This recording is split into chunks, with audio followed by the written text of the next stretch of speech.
Isang water park sa Kansas City ang kasalukuyang nagpapatayo ng pinakamataas at pinakamabilis na water slide sa buong mundo.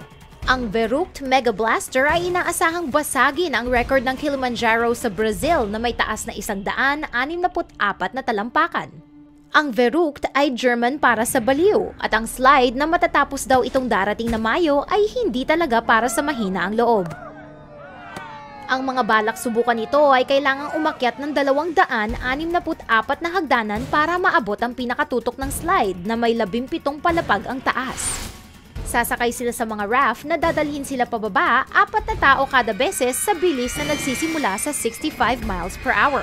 Ang water slide na ito ay mayroong 5 palapag ang taas na umbok kung saan mapapatalsik pataas sa mga nakasakay. Isang katakot-takot na pagtatapos na maaaring ikalaglag ng ating puso, tiyan at iba pang bagay.